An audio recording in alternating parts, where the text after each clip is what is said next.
What's going on, everybody? You're watching Too Long Didn't Read Filmmaker, where the answers comes first, the reasons come last, but we're constantly and always still learning. Today's Super Saiyan color is going to be Super Saiyan God, the original form. Not a big fan of the blue form, but I love the red form. So Mr. Hang562, that is for you. Anyways, so today was day 3. I'm exhausted. My body's killing me. My ankles, my knees, my hips, my lower back, my upper back, everything's killing me. But we're pretty much down to the wire because I'm pretty much out of stuff to see.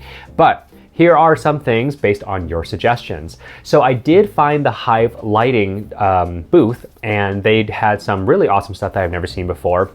The one that interested me the most, aside from their lighting kit, was actually an LED mirror. Now, this is not from filmmakers. This is specifically more for makeup artists. But as a person who loves to do and play with lights, I realize why them creating this makes sense. So if you're a makeup artist, essentially you can go onto set, figure out what the color situation is, replicate that coloring situation within the mirror, and then go ahead and do your makeup so that when they do go onto camera, they look correct. Because the last thing you want to do is, you know, the DP and the makeup artist are fighting. So this is definitely an awesome kit that I think is definitely worth it for a full production, especially if you're a makeup artist that does a lot of work on like sci-fi movies or maybe gritty neon-ish movies, cyberpunk, what have you. It retails, I think, at $5,000 for the entire thing with a flight case is what they said, but I think you can buy the mirror just on its own without the flight case, and I did not really get a pricing on that.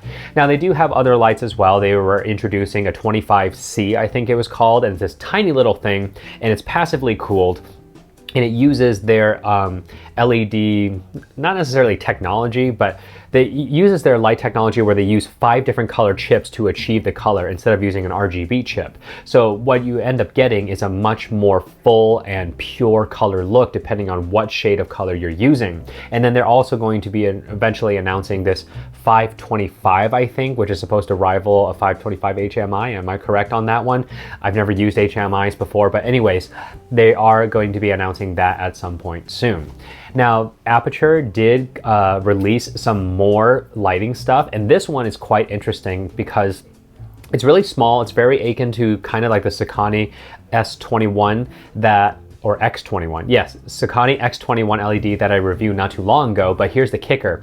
It comes in at $79. It's got full RGB and CCTV colors as well as their lighting effects like police sirens and candle flickers and all that stuff that they seem to be doing now. But you can actually buy it in a huge set. So the whole kit that you saw here is you get 12 of those lights, and it has this case that charges all of them because they charge wirelessly. You slap it on, it's magnetically held there.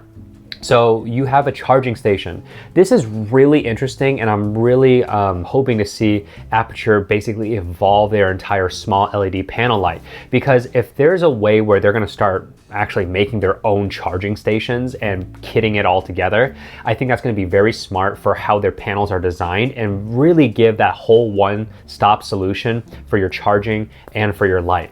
They also showed a prototype of an RGB light bulb that basically gives off the same amount of power as those MC that they just announced. Now, these are just prototypes. We don't really know when they're coming. I believe they're coming sometime later this year, and it's going to retail at $59.